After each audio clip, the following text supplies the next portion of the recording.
Telemachus returns home and presents himself to his mother. He tells of his journey to Pylos and Sparta and how Menelaus told him that Odysseus was being held captive on the island of Calypso. The prophet, Theoclymenus, declares that Odysseus is already on Ithaca. Meanwhile, the swineherd and Odysseus, in the guise of a beggar, start to make their way to the palace and are mocked by the goatherd.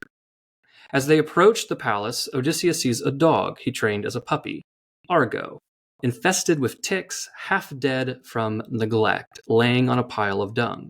Argo recognizes his master, and Odysseus hides his tears.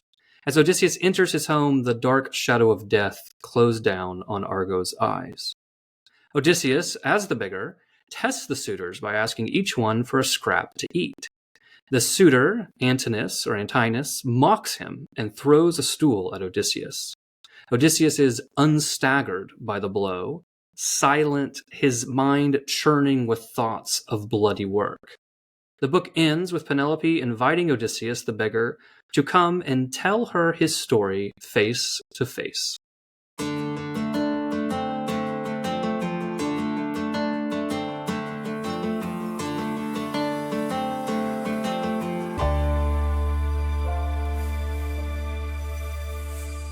Welcome to Ascend the Great Books podcast as we continue our year of Homer. So today we are doing book 17. Again, you can visit our website, thegreatbookspodcast.com.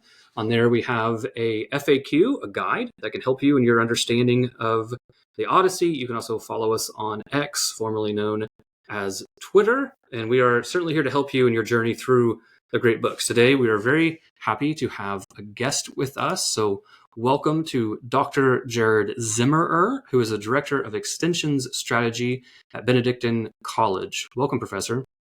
Good to be with you, Deacon. So tell me a little bit about what you do at Benedictine. What's your role? Yeah, so my official title, as you said, is Director of Extension Strategy. One of the strategic plan, or the strategic plan that we have here at Benedictine College is called Transforming Culture in America. And one of those pillars is extension. So basically taking the amazing things that are going on at this school and extending them beyond just the campus. So that includes content marketing and includes helping out with events, different things like that. But really just to showcase what this college is all about, show that we're a truly orthodox, faithful Catholic college focused on faith, community, and scholarship.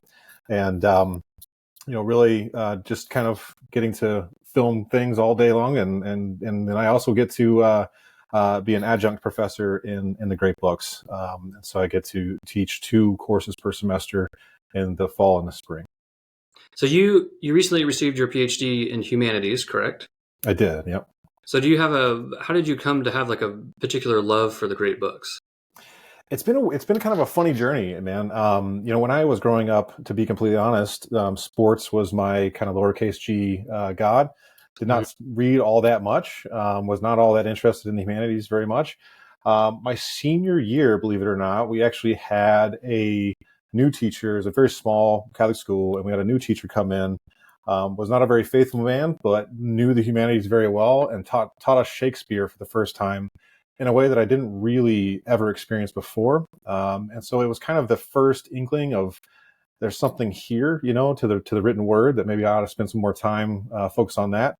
And then in college, I actually, or at least my undergrad, I was actually focused on kinesiology. That was my major. But during that time, I was also reading Cicero. I was reading Seneca. I was reading Marcus Aurelius, just on my side time, because I started to kind of fall in love with the whole idea or the whole question of what is a good life. And so that was the beginning of it. And then as I continued in my education and got my master's, I started getting introduced to some of the themes in the more literary great books. So things like the Iliad, the Odyssey, and the like.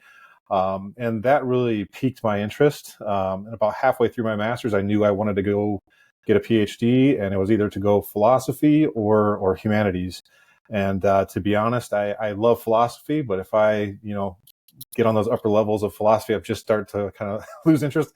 I love the general humanities, the great books, the big ideas, the great ideas. Kind of became a disciple of Mortimer Adler and Russell Kirk, and just kind of went that route. So it's been kind of a roundabout way, but somehow a Cowtown, guy from Texas found his way into becoming a great books guy. So. No, that's great. I think the great books, in a lot of ways, when we look at the intellectual life, I've come to appreciate them more and more because, while there's certainly something of like, I'm just going to study St. Augustine. Like, that's it. I'm just going to read his corpus my whole life. Like, I'm an Augustinian scholar. Like, that's what I do. The great books provide like such context and such like an overarching arc to history. Because like sometimes you'll run into people who like they've studied a lot of like one particular person. Mm-hmm. Like it's amazing to me. Like I'll run into people who love St. Thomas Aquinas, but like they've never read any Aristotle. Mm-hmm. Right? Or they study a lot of St. Augustine. They really love him, but like they've never read any of Plotinus or Plato. Yes. And it's really a dance, right? Between like, okay, well, how much, because you also could start the great books and never even make it out of the ancients, right? Because you just keep reading like all these chronological things, right? So it's really been interesting to me in my own journey studying theology, but then having a great books background of how beneficial it is to actually be well-rounded, like when you actually come to a lot of these texts. Yeah, I tend to have always leaned towards being more of a generalist with a lot of this stuff. With the intellectual life, I love the idea of being a specialist in some cases, right? So I wrote my dissertation on the philosophy of personalism. I love the fact that I can teach and understand the idea of personalism. But to be honest, the education that I received as a generalist, I can have conversations with existentialists. I can have conversations with historians. I can have conversations with poets, and at least be able to listen and know what they're talking about and maybe offer some piece of advice. It won't be as good as a specialist, but I like that. I like being able to kind of flow in and out of those circles and really get the broader depth of the human thing. That's what I really enjoy. No, I would echo that. I would echo that a lot. So, I mean, here's a really important question. Now, you have to keep in mind, we're only, in our year of Homer, we're only on book 17. So for our first-time readers, you can't give anything away. But okay, are you more an Iliad guy or an Odyssey guy? Oh, gosh, that's a good question. As our conversation goes, you'll see how I read the Odyssey, and it's probably why I prefer it. There are aspects of the Iliad that I think are stronger, such as like some character formation, especially. I love him or hate him. I love Achilles. I just think what a fascinating human person. And his moment when he gets up and he's tired of sitting around and he yells, that moment will always hit my heart no matter what. There's a lot in there, but there's so much in Odysseus, especially now that I've been a father for many years. I've had experiences in my life, that when I read this probably even 10, 15 years ago, I probably wouldn't have said this is my favorite. But now I think I would look back and say, yeah, I would prefer to read. If I had to pick one or the other to read for the rest of my life, it would probably be the Odyssey. So. Yes, I have a suspicion that people's answers to this are very much predicated on where they are in life. Yes. It's amazing how much it bounces back and forth. So when the first time I read both of them, I very much was the Odyssey. I was like, man, the Iliad, I just can't do this anymore. Like some of this has all the charm of like a biblical genealogy. Like I just can't. But, this time in this year of Homer, I also read, I think another biggest thing is, did you read it in a group? Did you read it with other men? Right. And so I run like a little Sunday great books group at my house that comes over one Sunday a month. And that was actually what precipitated this podcast, was trying to take some of those conversations to a wider audience. And reading the Iliad this time with a group, I loved it. I'm still actually ruminating a lot more on the Iliad right now, even though we're on book 17 of the Odyssey. It's the Iliad that's kind of haunting a lot of my thoughts in the background. And I just kind of wonder how much that plays out of where you are in a period of life and exactly what speaks to you. Because the dialogue but the comparison between Achilles and Hector on like what is a good person, like what does it actually mean to have arete and virtue, and like is it something more than just like military prowess and etc. Like I'm still kind of hung up on that. But then even with the Odyssey, I'm still hung up on whether I like Odysseus. We're on book 17 and I still haven't figured out whether I like him or not, right? So I don't know. That's probably a good way to jump into the text. Okay. So, book 17, I'm looking at the Fagles edition. He has this as Stranger at the Gates. So this is, I've got Latimore's. You got Latimer? Okay. Yep. Yeah, Latimer's certainly good. as well. So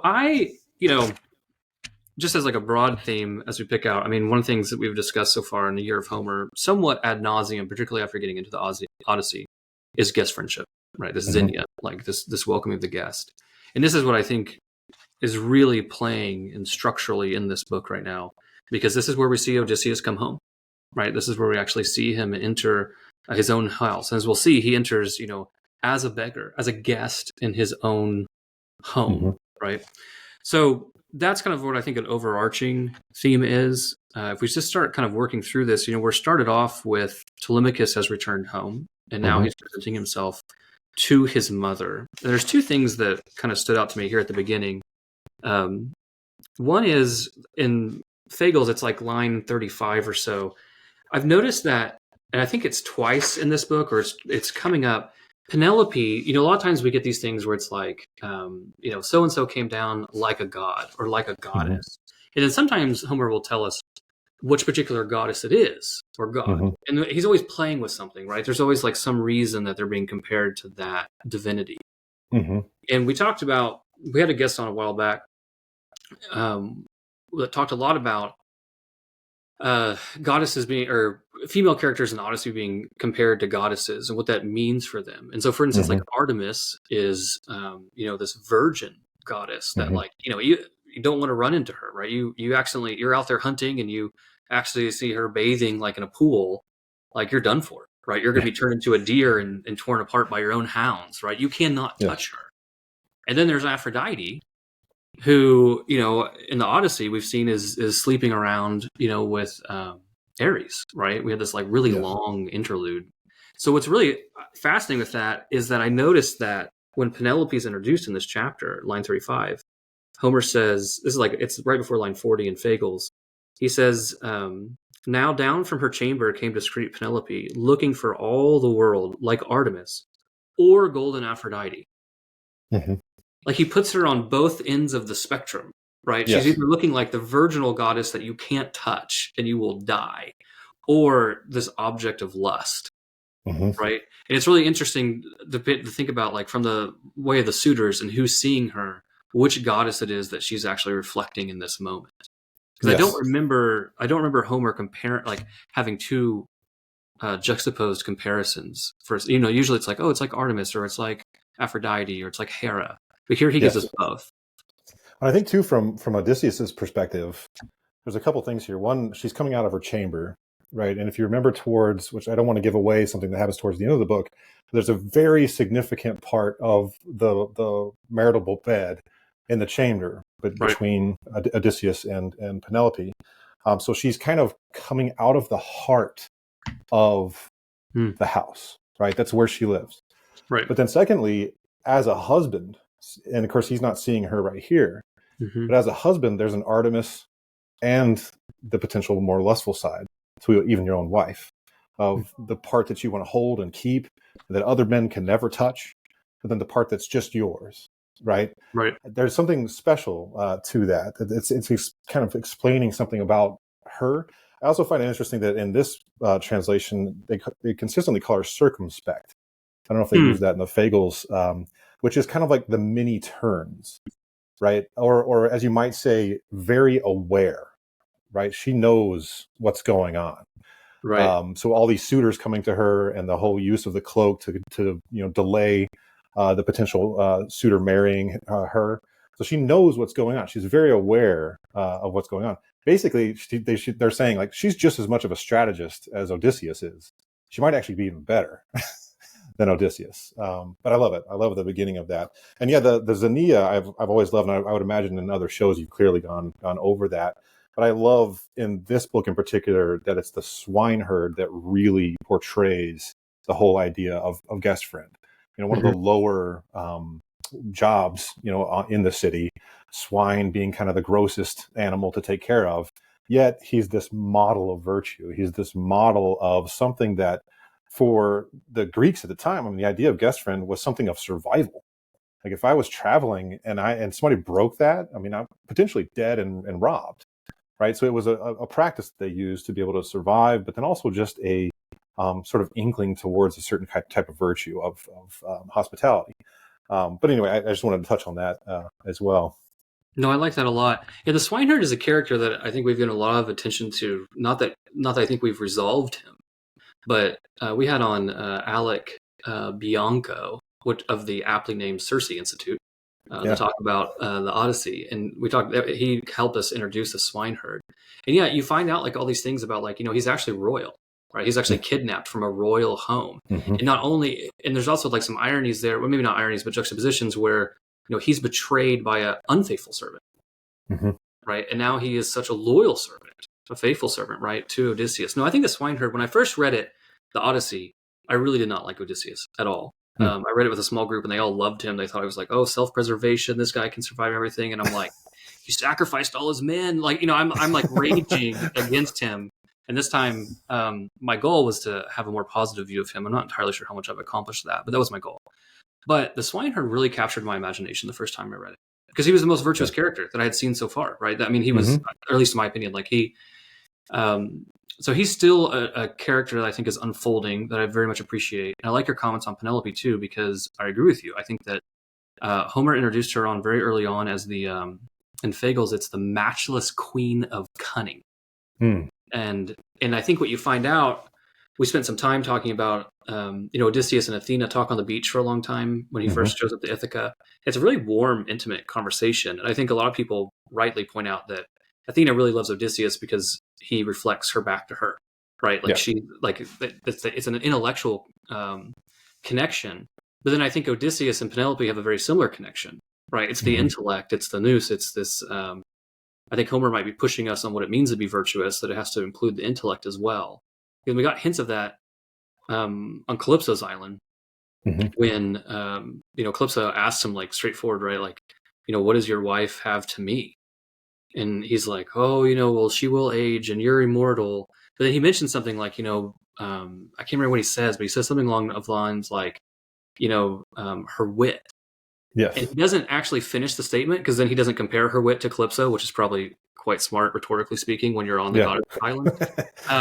But it's like, I agree with you. I think that there's this thing that's been playing out of that Odysseus really loves Penelope, and they connect on a certain way that goes beyond just like the body, but there's actually a real connection between their intellects there, right? That they actually really respect one another in certain ways are mutuals. And if I remember right, I don't remember where, Penelope is the only woman that Homer uses arete, the Greek word for virtue or excellence. She's the only woman that he uses that phrase for. I think that's book 1 or 2. It's like right towards the introduction of her character. Right. So the other thing too, just kind of pushing into book 17, we're so excited about Odysseus coming home that sometimes Telemachus's own journey is overshadowed. That's one thing that stood out to me when I read book 17 is, we've seen this already a little bit, but I think this has it more. He's matured, right? I mean, he's taking the reins of his house. He's kind of telling his mom what to do, for better or for worse, right? The boy that kind of let the suitors push him around, and then like when he was in front of Nestor, like didn't know what to say, right? It seems to kind of be gone, right? I think there's a certain journey that I think we lose sight of that because we're so excited of Odysseus being home.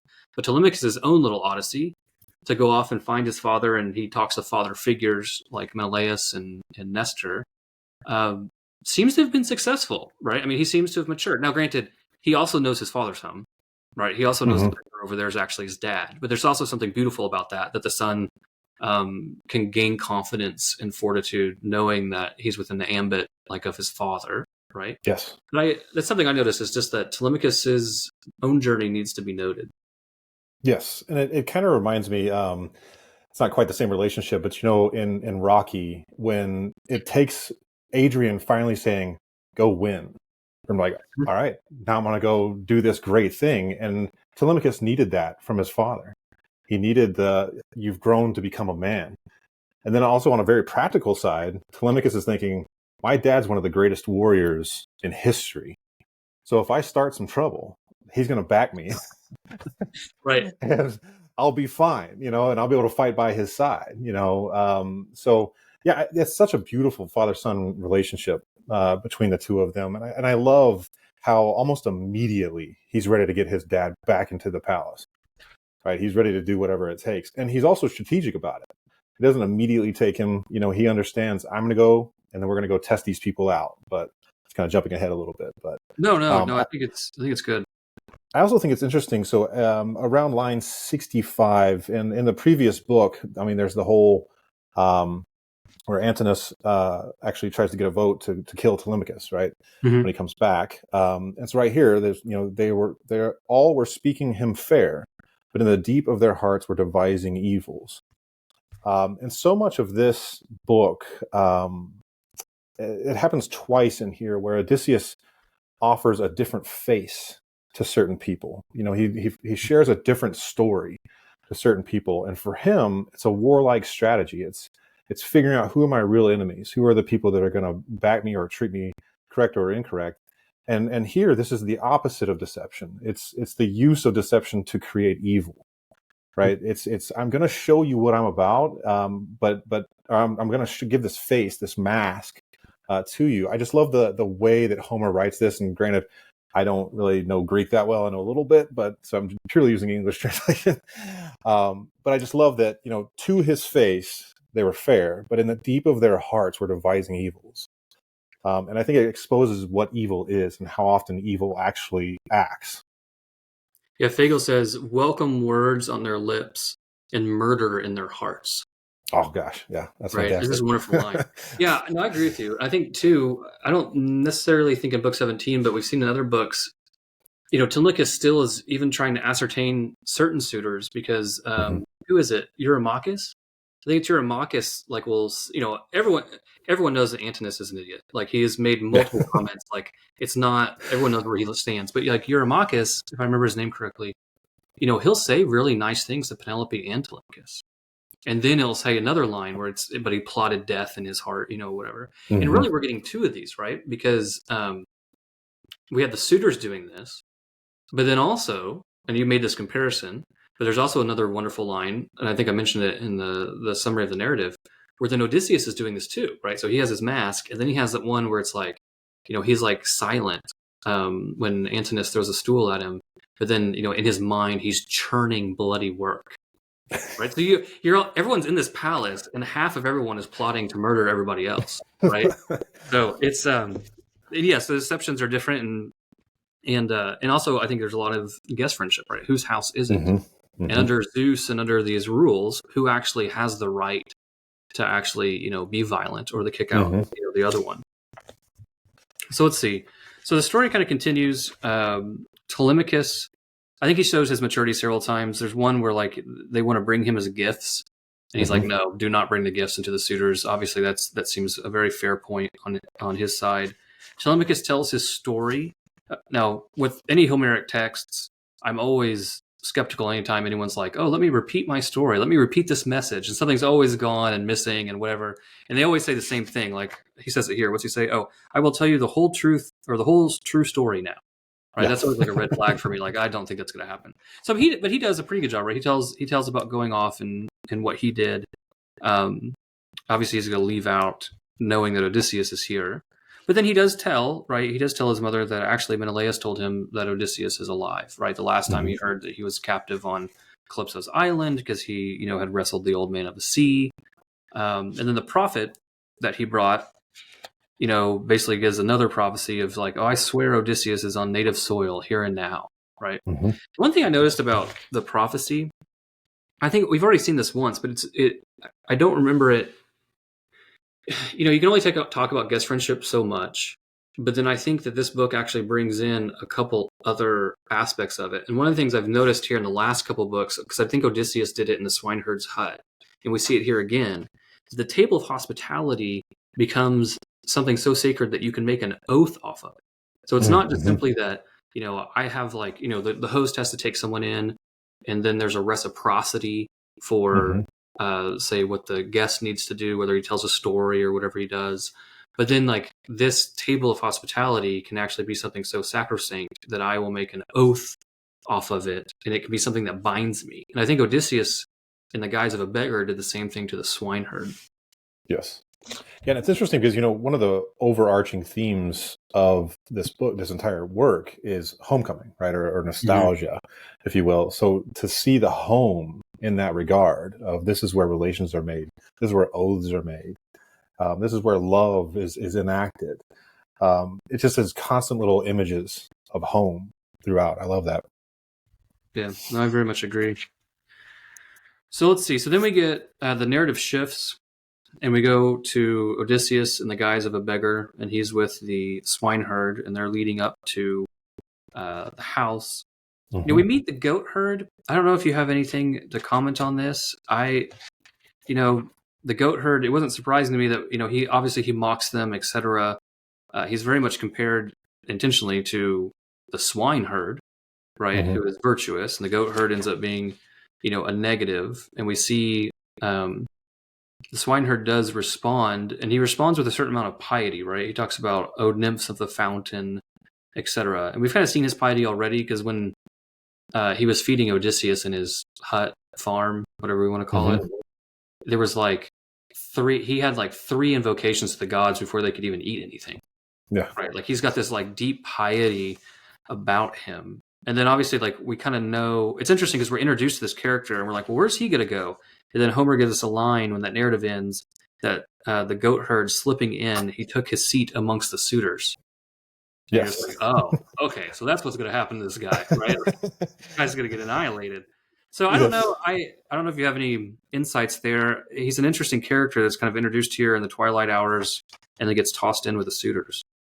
Yeah, in preparation for this, I reread the book, of course, and one of the only lines that really stuck out to me in this particular part of the story is actually around 2:17.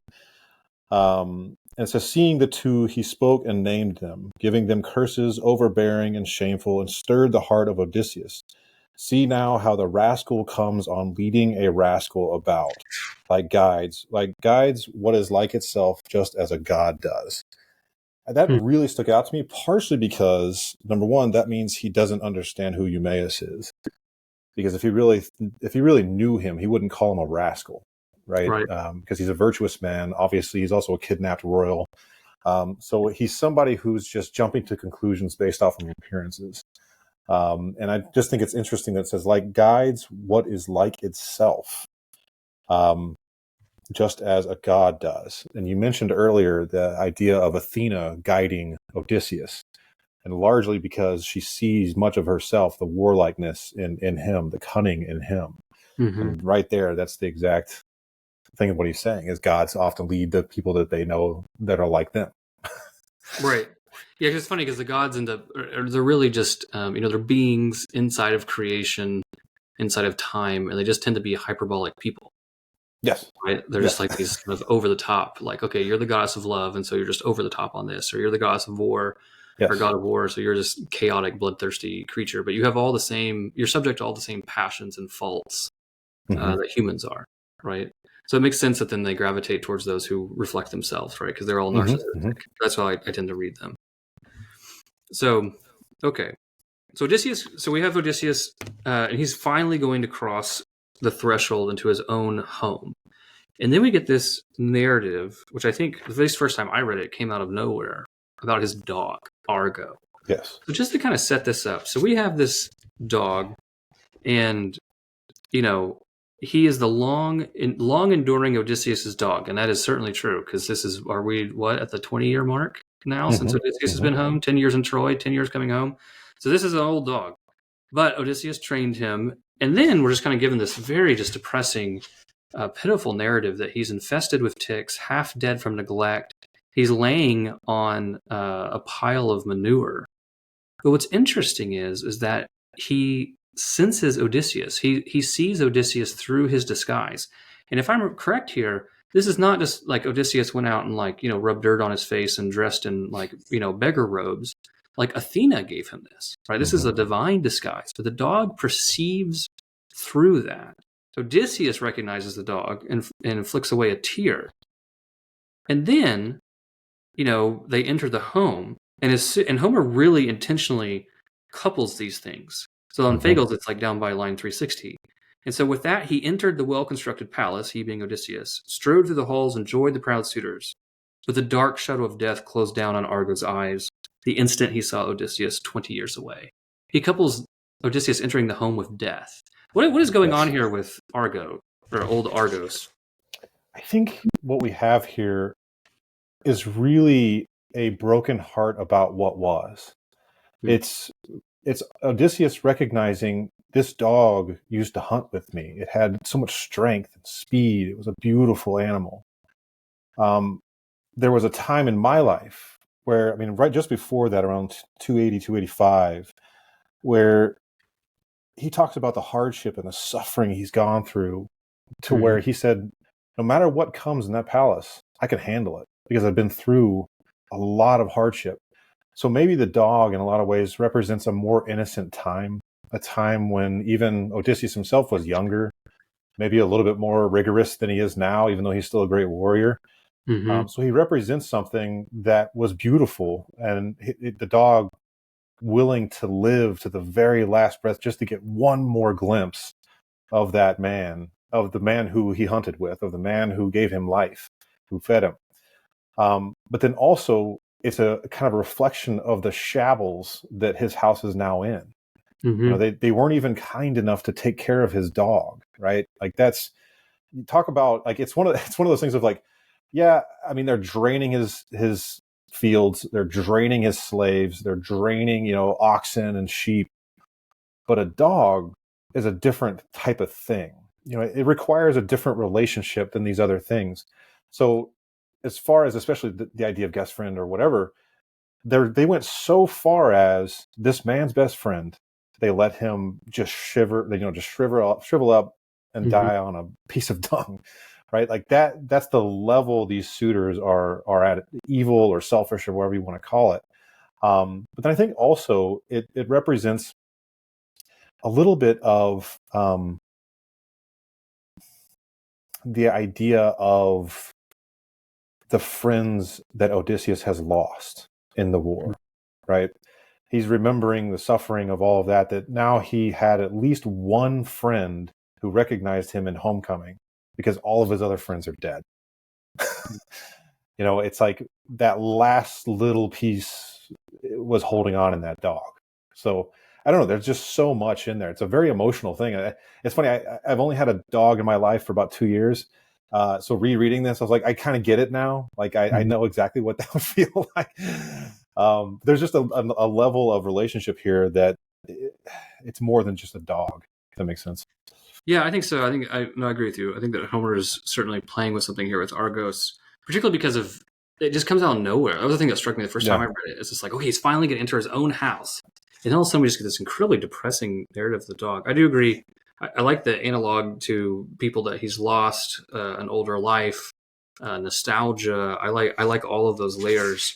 What really caught my attention this time when I read it was two things. One is that he can recognize Odysseus, and I don't know what to make of that, right? That this like just blind loyalty and love of this dog can perceive through whatever this divine disguise is.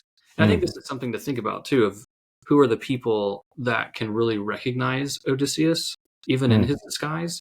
And they tend to be the loyal people, right? So you have later we'll see there's a cow herd. We have all kinds of animal herds, right? So there's a cow herd, and he seems to like immediately be like, "Oh, you remind me of Odysseus." The swineherd. You would think, well, if someone loyal was going to see him, it'd be the swineherd. I don't know. We had a lot of debates when the swineherd has his dialogue back and forth with Odysseus, how much the swineherd's actually picking up on, because he has all these Mm-hmm. coy statements where he's like, you're a strange friend, right?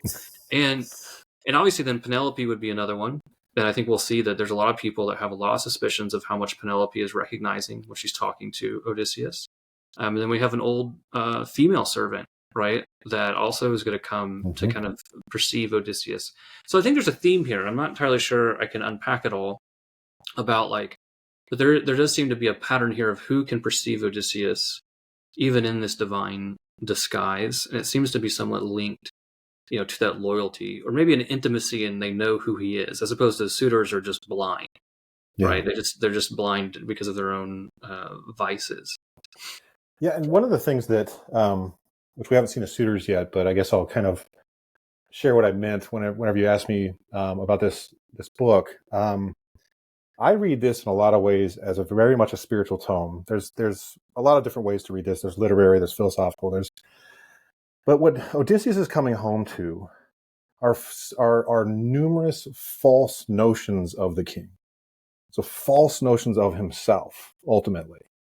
The narcissist, the selfishness, the greed, the lust, all of these things that are represented in the suitors. And they don't recognize him because his true self is coming. His true self is coming to take out the false selves. And the only people that see the true self are his friends, the ones that love him, the ones that are willing to call him out, probably. See the true you. All these falsities need to break. All these falsities need to be murdered and removed from the heart of the chamber, ultimately.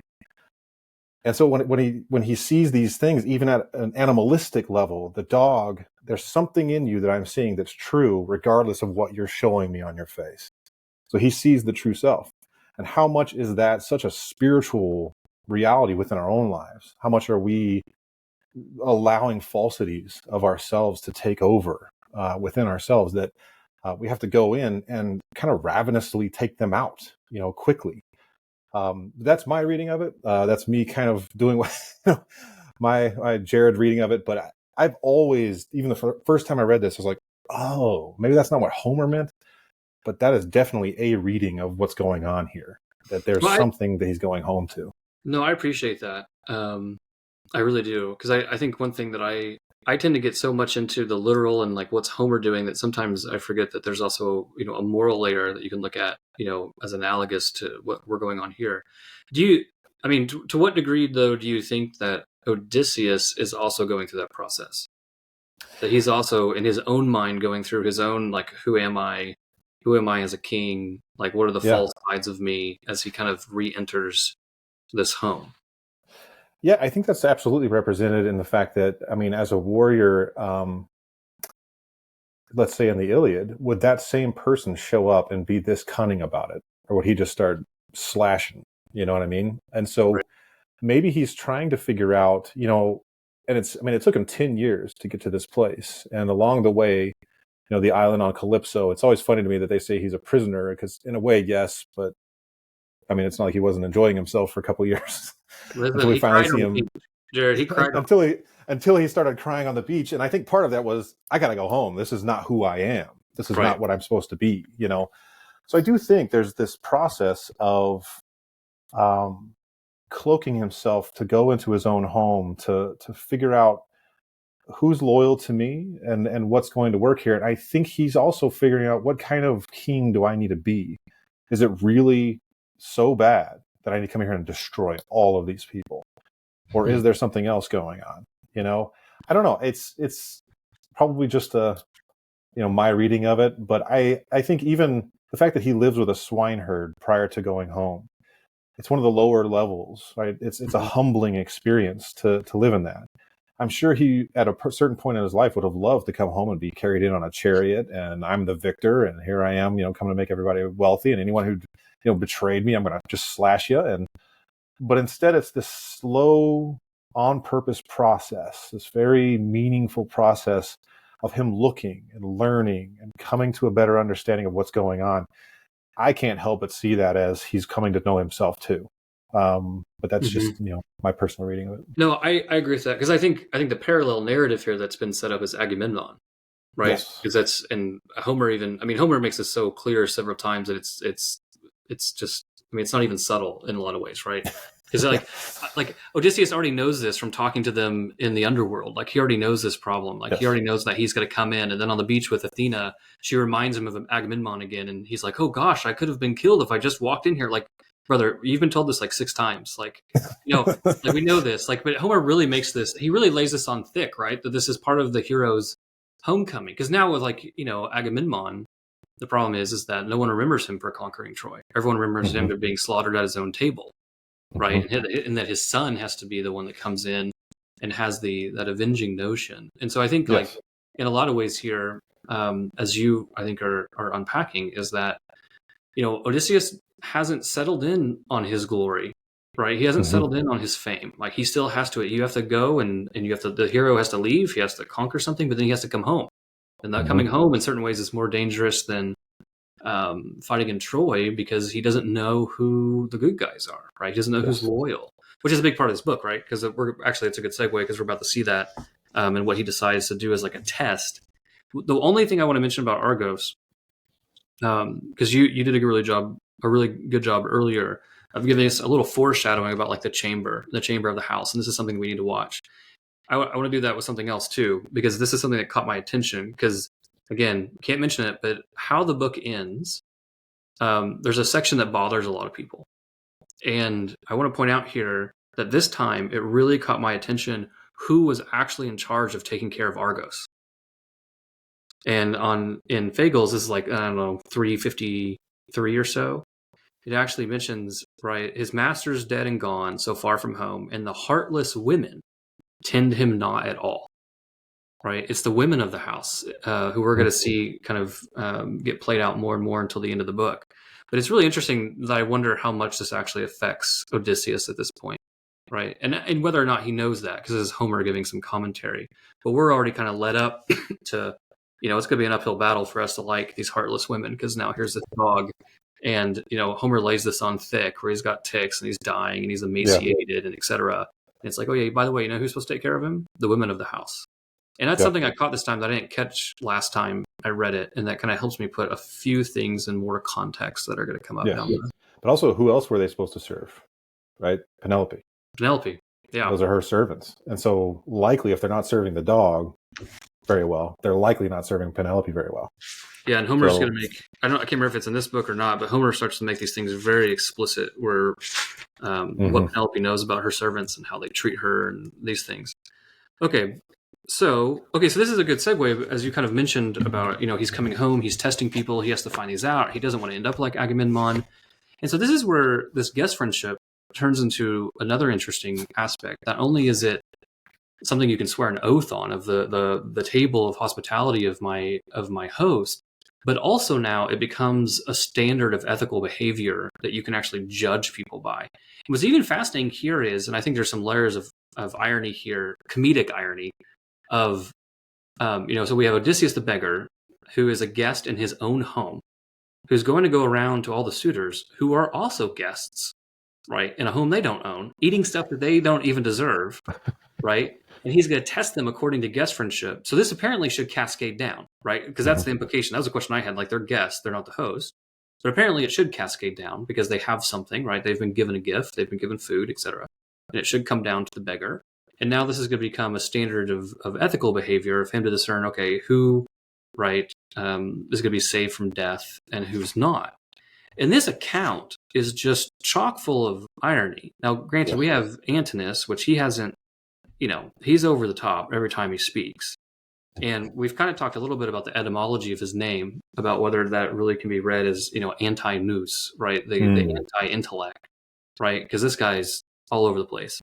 But I love, he has multiple statements here. Because I guess for some narrative context, Odysseus starts going around to them all, and Antinous can't stand this. And so he starts to mock the beggar. But then some of his mockery is just chock full of comedic irony. So this is like 425. He says, a beggar? Who'd invite a beggar to bleed his household white? It's like, brother, there's 100 of you guys here devouring the house of Odysseus. One beggar shows up for scraps, and he's the one that's going to bleed this thing white. There's another line, 490, after they've had some back and forth. Antinous says again, chastising the beggar, he says, look at the handouts, reckless, never a qualm, no holding back, not when making free with the next man's goods. Each one got plenty here. So he's actually chastising the beggar for making off with another man's goods as he sits here and devours the house of Odysseus. Right? I mean, so this guest friendship becomes an ethical standard by which we can judge these people. And then, it also just becomes a huge source of, it's comedic because they're blind to their own sin to a certain degree, right? I mean, to use that term here. But what caught my attention, in the Sunday Great Books group I have of just men that come together and read it, this was a big question. I think we'll see it more as it goes on, is what is really the culpability of the suitors? And what I mean by that is, clearly I think they've violated guest friendship. And some people in the group were really much trying to push into Penelope and say, well, how much is it her fault for not like picking a suitor, and like, is this culturally where they're supposed to be, etc. So one of the things that I've been trying to track is like, well, how much are they actually self-aware of this, that they're actually like in a dangerous spot, like they've pushed the boundaries. And it's interesting that Antinous, like, you know, he ends up throwing the stool, which is kind of the zenith of his violation of guest friendship, right, of really kind of treating this beggar poorly. And that's where, as we mentioned earlier, Odysseus has that line of like, silent, his mind churning with thoughts of bloody work, right? Which is a wonderful line. It's like, I don't know, 5:15 or so. But what I really caught my attention is that then Antinous is chastised by the other suitors. Yes. Like, they realize that he's gone too far, right? So they're all sitting here and theoretically, technically violating guest friendship and devouring the home and things like this. But then they have at least some self-awareness that, like, well, you at least don't chunk stools at beggars, right? Like, there's some line here that they've elected to pick. But I think that this goes into a larger narrative that we're going to see play on the text is, what exactly is the culpability of the suitors? And what I mean by that is, like, what is their self-awareness?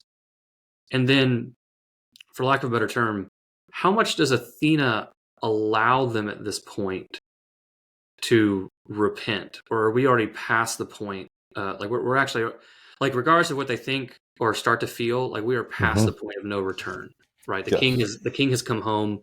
You're in the home. It doesn't matter anymore. Like, there's going to be some bloody work coming up. Yes. There's so two thoughts on that. I would imagine in one of the earlier books, you probably talked a little bit about just the very practical reality of these are young men who were left home while their fathers all left to go to war.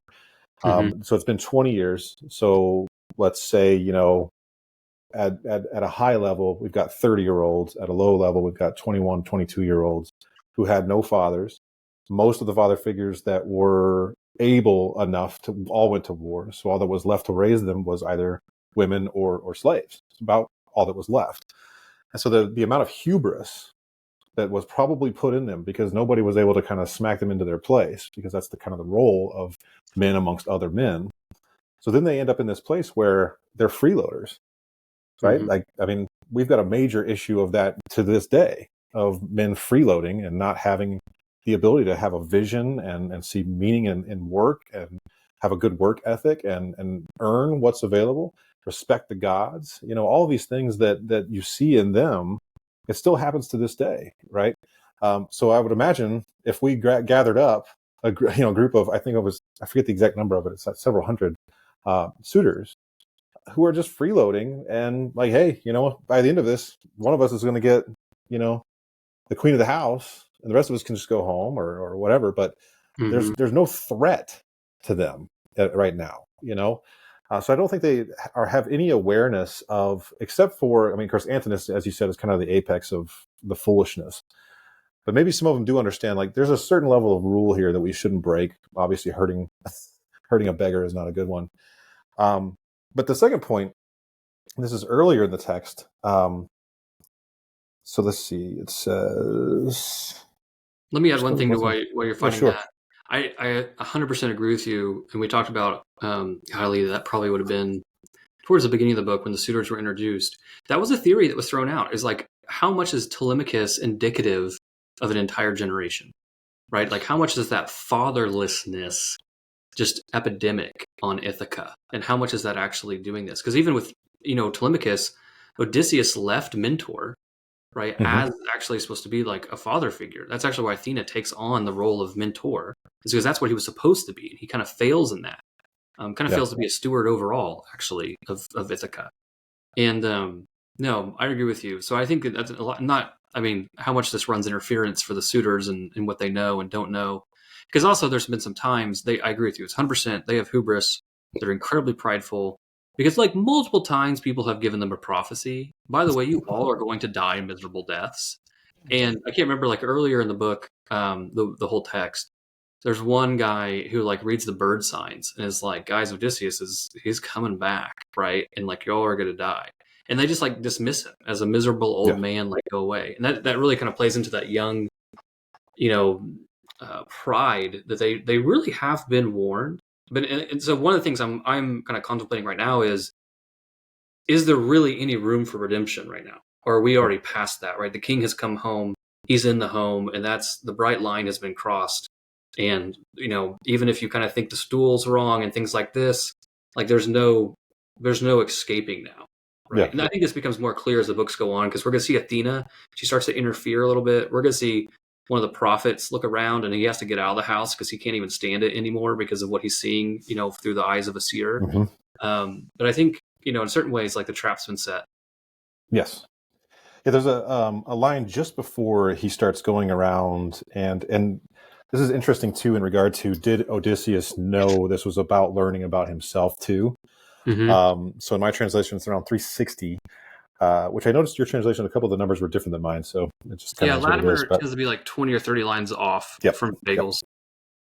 Yep. So it says, but Athene. So this is just before Odysseus is about to go around and ask each of the suitors for bread. It says, but Athene came then and stood close by Odysseus, son of Lars, and stirred him to go collect his bits of bread from the suitors, and so learn which of them were fair, which were unfair. But even so, she would not deliver any of them from disaster. Oh yeah, there it is. Yeah. No, thank you for that. I can't remember if it's that explicit in this book, but yeah, in Fagles, when you said that, I was like, oh, I have that highlighted somewhere. Yeah, in Fagles, it's 399. So if people, if you're in a small group and you're trying to follow along, just a hint, Fagles and Latimer have different lines because the line numbers are according to the English translation. Mm-hmm. But at least in Fagles, if you look at the top left, it actually has or top right of the book on the interior. Fagles does have at the top the original Greek lines. I'm not sure if Latimer does or not, or other translations have, but you can try. So you can try and figure it out, but usually they're about 20 lines off. Yeah. Here it says, go now, gather crests from all the suitors, test them so we can tell the innocent from the guilty, but not even so would Athena save one man from death. Yeah, no, thank you for pointing that out, because it's more explicit as it goes on. Because as we go on, there's like suitors that literally start looking around being like, oh, this is bad. Like, I should leave. And then it's like, and then Athena made them like focus on the roast or whatever. And you're kind of feeling bad. You're like, man, that guy, like, he's trying to have that metanoia. Like, maybe I should turn around and, like, leave. And Athena's like, nope, you're already done. Yes. And so that's what I'm talking about. I think the king has come home. He crossed that threshold. Hey, you know what? Maybe we could connect this and tether that to Argos and the fact that, why is Homer so clearly associating Odysseus crossing the threshold of his house with the shadow of death, right? Mm-hmm. That's something I think that we could probably think about. And there seems to be no escaping it from now. Yes. And it's interesting too that she comes to him, because most often when Athena comes to a person, it's to give them courage. And so the fact that she's giving him courage to go around and beg, it's kind of a different kind of courage, right? So in the Iliad, you've got this warlike courage. Whereas in this, it's the courage of modesty. It's the courage of humility to go around knowing at any given moment, if I had a sword in my hand, I could destroy every single one of you. But instead, I'm going to humble myself to the point where I'm going to beg you for something. But in the end, disaster's coming, buddy. Right. I just thought that was interesting. It's a courage of humility, which, if you think about Odysseus in the Iliad, that wasn't necessarily an attribute of his, right? Granted, he doesn't have a major role in that play, or in that epic. But the courage of humility isn't really an attribute praised in the Iliad anyway. It's more this one. He humbles himself to come home. And there's courage it takes to do that. Yeah, I very much agree. I think that because there's a line early on when Telemachus I think he's in the house of Menelaus. Yeah, I think it is, because I think it's Nestor's son who runs interference for him. And it actually, Nestor's son praises Telemachus for his modesty. And that really, because like talking about like Odysseus' humility, modesty and humility are not entirely what I think of when I think of like the Hellenistic world. I mean, even if you think of like, right? Like, even if you think of like Aristotle's Nicomachean Ethics, like modesty and humility don't really play a role, right? Magnanimity does, like being great-souled. So it really, I'm interested in what you said, because I haven't really squared Nestor's son praising Telemachus for his modesty, because like that's not something we see in the Iliad, right, at all. And so again, though, I didn't have a very thick understanding or maybe desire for Homer to be a teacher of human nature. And so I'm always suspicious here that Homer is intentionally pushing his Hellenistic audience into a greater understanding. Because I think we see that my opinion would be that's the role of Hector in the Iliad, is to push on what it actually means to be a good human, right? That there's a broader excellence to the gods, basically a piety, right? To the gods, to the city, to your family, a duty that really can't just be reduced to, Achilles' rage and military prowess. Yes. Go ahead. Yeah, I think there's a way to read these two works as the book of war and the book of peace. And in both of those you have different virtues, right? In both of those you have different kinds of war, right? And in both of those you have different kinds of introspection. Right. It's an interesting kind of juxtaposition between the two. And so what I always see these two works, when I see them together, it's like a book on human nuance. That there's so much about us that we wish was pure one way or the other. But so much of us have motivations and different virtues that we need to work on. And, at a time of war, you do want a man who has that magnanimity and is willing to go do what it takes, right? But in moments like this, if he would have just shown up and done what you would do in that war, either he potentially could have lost his life, or, it could have, granted, it still ends up becoming an outcome of, and I don't want to give it away, I guess, for listeners and viewers, but the suitors find their, potential demise. And what is that going to do to the community? That was a big question we had actually this year in our class with the students here of how is this a book of peace? But that's kind of how it's understood. But it's to me, again, largely to me about inner peace. And it's Odysseus's inner peace that he has to deal with. So I wonder how much you could push into that and talk about the Iliad and the Odyssey as being represented or indicative of Achilles' shield. Oh gosh, yes. Right. That shield is actually if everyone remembers, Achilles' shield, which has all these intricate designs on it, is primarily known because it's got a city at war and a city at peace, or a city at peace and then a city at war. And it's interesting then to take that same characterization and apply it to the two works. Yes. Yeah. No, I'd have to think more about that. So the book ends with Penelope kind of running interference, and that she wants then to talk to this beggar, right? So this beggar, now that has been mistreated in her home, she tells I think the swineherd runs interference here, or runs as her like go between, and of course Odysseus says like, oh, I'll tell her the whole truth and nothing but the truth, right? Which is hilarious, just coming from Odysseus. And so this sets us up, right? Book 17 is like, oh my gosh, he's entered his own home. And now book 18, which you've generously agreed to join us for as well in next episode. So we're very excited about that. Now, like, there's this anticipation of like Odysseus now is able to talk to Penelope, right? So it kind of cascades down. So before we kind of bring book 17 to a close, I certainly want to know, whether you missed anything or anything else we want to throw out. But I do want to throw out. So earlier you talked about hot takes by Jared on. This is going to be a hot take by Dean Garlick. So I read this very much in line, and I would make the argument that Homer wants us to do this. I read this very much as a parallel to the cave of the Cyclops, and I think it's the irony of the curse. Right. And I think these two, Homer's intentionally playing these two stories off each other. Right. So now what's happening? Right. So Odysseus is in the role of the Cyclops, and he was, right, the role of the suitors. Right. It's switched. So in the first one, he comes in, he was going to raid. Right. He's going to raid the Cyclops' cave. He's going to take all this stuff. And then he has this like very brilliant idea of, wait, maybe we could stay. And we could get some guest friendship out of it. Or, he says we can get some gifts out of this, which I read as a perversion of guest friendship, right? We could be manipulative. By the way, I wanted to rob my host, but now I think I could get more out of it. And then, of course, then the Cyclops comes home. There's no escape, right? And the Cyclops consumes, right, as a host, which is a great irony, right? That the host eats his guest, right? He's supposed to feast his guest. So there's a great irony in the fact that the host eats his guest, which you've actually seen multiple times. We saw it with the, what's that group called? The Cannibal Giants, the Lystragonians. Remember they go there and the woman's as big as a mountain, Craig? It's a wonderful line, right?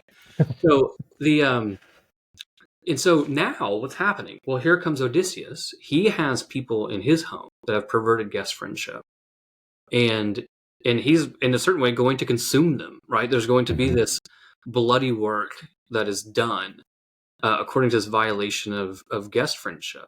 And I read these two very closely. That this is indicative of the Cyclops' curse, and that was one thing that caught my attention this time that I didn't catch last time I had read it. Is usually when I talk about Cyclops' curse, we predicate on that. Well, that's why it took him so long to get home, right? Because more than anyone else, because it wasn't just the issue of Athena getting angry at the end of, or I guess at the beginning of the Odyssey, and punishing the fleet as they went back. But Odysseus has this extra curse on him because of what he did to the Cyclops, and that he reveals his name, etc. And so then he gets basically put on Calypso's island and has to wait, for all this time. But this time what caught my attention is the Cyclops also mentions to Poseidon, though, well, if he has to make it home, right? If the gods will that he makes it home, then he needs to come home to hell, right? And so I really wonder, and I'd really like to maybe lay it out according to its chronology, but I really wonder how much of the curse of the Cyclops precipitates, or at least makes it worse by degree, the issue of the suitors. Because then if you read it like that, there's a great irony that Odysseus has to come home and handle this violation of guest friendship. And the whole reason that's happened is because he violated guest friendship on the Cyclops. So that's my hot take. That's great. That's my hot take. No, that's such an interesting way to read it. That's actually the first time I've kind of heard it compared in that way, but I absolutely see what you're doing. And I guess I kind of understood the violation of it versus, what's going on now. But I can't help but think when you're saying that, whatever you think about Jordan Peterson, his line about you have to become a monster and then learn how to control it. And for him to become the Cyclops and then learn how to control it, I don't know, that just popped out to me like, oh, interesting. Like he's kind of, but I don't know if that's necessarily the right juxtaposition and all that kind of stuff, but that just popped out to me. But that's a really interesting comparison. I like that a lot. Yeah, I mean, there's distinctions there, right? Because then, like you mentioned earlier, Odysseus has to have kind of this power under control, right? He can't just come in and, for lack of a better idiom, guns blazing, and take them all out. Like he has to have this like conniving, cunning, Athena-esque, military strategy. So obviously there's because I think also, like I said, there's also the whole layer of the Agamemnon story, which I think is also informing what's going on. And that I would probably attribute more of that to the Agamemnon story. Because Agamemnon, right, he comes in triumphant, right? He does that. He comes in triumphant into his own home, etc., and is then slaughtered at the table for it. So, yeah, anyway, I don't know. It's something that I'm playing out as I kind of read through it this time, and wondering how much that Cyclops narrative actually informs the entire back half of the Iliad, or excuse me, of the Odyssey. That's fantastic. Love it. Well, I got to think more about it as we kind of play it out. Okay, so anything else on book 17, or any kind of tips or anything you want to give us as we read book 18 and then meet together to discuss it next time? I do think, which maybe this has been said in a previous episode, and we kind of mentioned it here, for any of our listeners that are going through this for the first time, pay attention to the descriptions of the characters as they go through the story. So like towards the end of this, Telemachus eventually ends up getting called godlike, right? So there's this change of his character that you get purely from the adjective that Homer gives him. And I love that because it's character development in such a pithy, small way.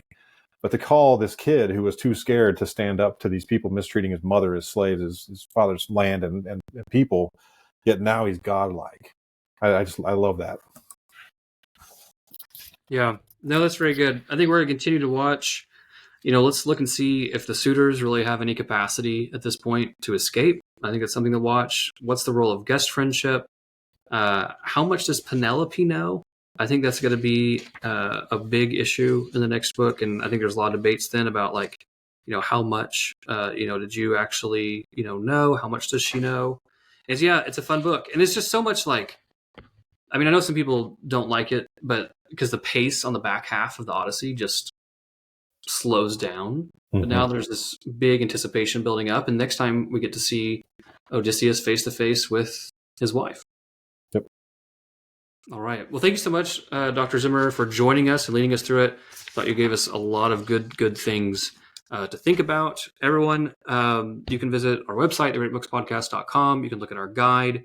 You can look at our resources to start your own little small group. And Dr. Zimmerer, where would be a good place for people to find you and find your work? Yeah, so our general website is benedictine.edu, but I would also recommend media.benedictine.edu. That's where you'd see a lot of the content we're producing, articles, podcasts. We just released a new series on the area of faith and science featuring Dr. Matthew Ramage, particularly focused on creation. So how do we square a lot of scientific discoveries with scripture and tradition? A lot of stuff there. All right, very good. All right, everyone, we'll see you next week.